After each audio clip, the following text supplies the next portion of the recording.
작은 어촌 마을, 겨울 바닷바람이 매섭게 불던 날이었습니다. 명숙 할머니는 절 마당에 들어서며 지팡이를 짚은 손을 떨었다. 이른을 넘긴 그녀의 눈에는 30년 묵은 슬픔이 고여 있었다.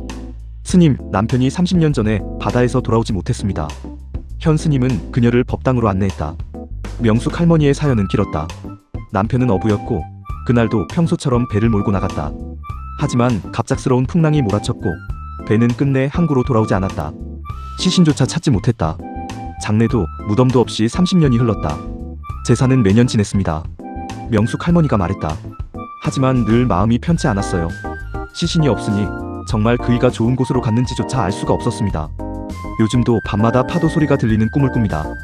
그이가 아직 그 바다 어딘가에서 떠돌고 있는 것 같아요. 현 스님은 잠시 눈을 감았다.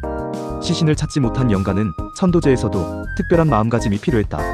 몸이 어디에 있는지보다 영혼이 어디로 가야 하는지가 중요했다. 바다에서 돌아가신 분들은 흔히 그 자리에 마음이 묶여 있다고 합니다. 현 스님이 말했다. 몸을 찾지 못했다는 것이 영혼을 붙잡는 것이 아닙니다. 다만 살아있는 사람들이 보내드리지 못한 마음이 그 자리를 떠나지 못하게 할 수는 있지요. 명숙 할머니는 고개를 떨구었다. 그럼 제가 그이를 붙잡고 있었던 걸까요? 붙잡고 있었다는 것이 아니라 보내드릴 방법을 찾지 못했던 것뿐입니다. 이제 그 방법을 함께 찾아보겠습니다. 천도제 준비가 시작되었다. 법당에는 위패가 모셔졌지만 영정사진은 없었다. 명숙 할머니가 가져온 것은 낡은 흑백 사진 한 장뿐이었다. 사진 속 남편은 그물을 손질하며 환하게 웃고 있었다. 이 사진이 마지막으로 찍은 거예요. 떠나기 며칠 전이었죠. 현 스님은 그 사진을 위패 곁에 정성스레 놓았다.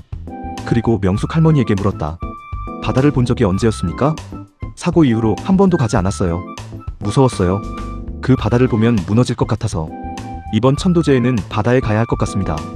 그곳에서부터 시작해야 할 의식입니다. 명숙 할머니는 두려운 표정을 지었지만 결국 고개를 끄덕였다. 30년 만에 그녀는 다시 그 바다를 마주할 준비를 하고 있었다. 저녁 예불이 끝난 후 현 스님은 첫째 날의 의식을 마무리하며 작은 종을 울렸다. 그 소리가 산사를 넘어 멀리 바다까지 닿기를 바라는 마음으로. 30년 만의 바다. 둘째 날 아침 도연 스님과 명숙 할머니는 함께 바닷가로 향했다. 마을 어귀를 지나는 동안 명숙 할머니의 걸음은 점점 느려졌다. 바다가 가까워질수록 그녀의 숨소리도 거칠어졌다. 마침내 모래사장에 다다랐을 때 명숙 할머니는 그대로 무너져 앉았다. 30년 동안 마주하지 못했던 풍경이 눈앞에 펼쳐져 있었다. 파도는 그날과 다름없이 밀려왔다가 밀려갔다. 여보. 그녀의 목소리가 바람에 흩어졌다. 나왔어요. 이제야 왔어요. 현 스님은 그녀 곁에 조용히 서서 바다를 향해 합장했다. 그리고 진언을 외우기 시작했다. 바람소리와 파도소리가 그 진언과 뒤섞여 묘한 화음을 만들어냈다. 이곳에 잠든 모든 영가들이시여 들으소서. 30년 전 이 바다에서 생을 마친 한 사람이 있습니다.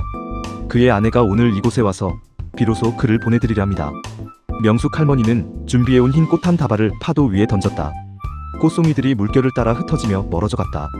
여보, 그동안 미안했어요. 당신을 보내드리지 못해서. 무서워서 이 바다에 오지도 못했어요. 그런데 이제는 알겠어요. 당신을 붙잡고 있던 건 바로 나였다는 걸요. 그녀의 눈물이 모래 위에 떨어졌다.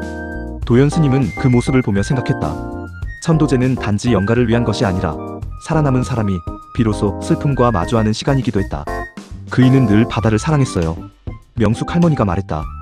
위험한 일이라는 걸 알면서도 바다에 나가는 날이면 늘 즐거워했어요. 어쩌면 그이는 바다와 함께 있는 것이 더 편할지도 모르겠어요. 현 스님이 고개를 끄덕였다. 그렇다면 이제 그 마음을 인정해 주십시오. 그가 두려운 곳에 갇힌 것이 아니라 사랑하던 곳에서 쉬고 있다고 생각해 보십시오. 바다는 그에게 무덤이 아니라 안식처일 수 있습니다. 명숙 할머니는 한참 동안 바다를 바라보았다. 처음으로 그녀의 눈빛에 슬픔이 아닌 다른 무언가가 비쳤다. 받아들임이었다.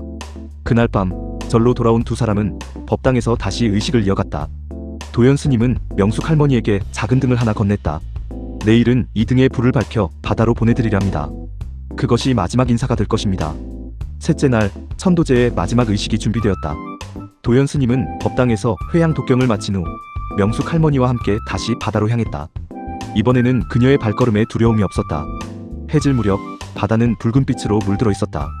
명숙 할머니는 작은 등을 손에 들고 파도 가까이 다가섰다. 현 스님이 마지막 진언을 외우기 시작했다. 30년을 기다린 사람이 여기 있습니다. 이제 그 기다림을 풀어드리고자 합니다. 바다에 넣기시어 평안히 쉬소서. 당신을 사랑한 사람이 이제 당신을 자유롭게 놓아드립니다. 명숙 할머니는 등에 불을 붙였다. 작은 불빛이 어둑해지는 바다 위로 흔들리며 떠 있었다. 여보, 이제 가요. 당신이 사랑하던 이 바다에서 편히 쉬어요. 나는 이제 당신을 놓아줄게요. 하지만 잊지는 않을 거예요.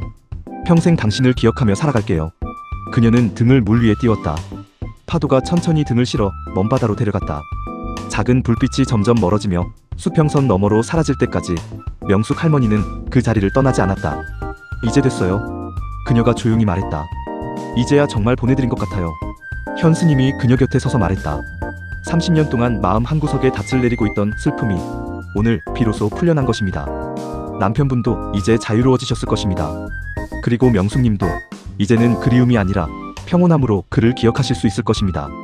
명숙 할머니는 마지막으로 바다를 향해 깊이 절을 올렸다. 그녀의 등은 굽어 있었지만 그 모습은 이전보다 훨씬 가벼워 보였다. 돌아오는 길, 그녀는 현 스님에게 말했다. 스님, 이상하게도 마음이 후련합니다. 30년 만에 처음으로요. 현 스님은 미소를 지으며 답했다. 그것이 천도제가 하는 일입니다. 떠난 사람을 보내드리는 동시에 남은 사람에게 다시 살아갈 힘을 주는 것입니다. 저녁 어둠이 마을을 덮어갈 무렵 명숙 할머니는 처음으로 가벼운 걸음으로 집으로 향했다. 바다는 여전히 그 자리에서 파도를 치고 있었지만 이제 그 소리는 더 이상 그녀를 두렵게 하지 않았다.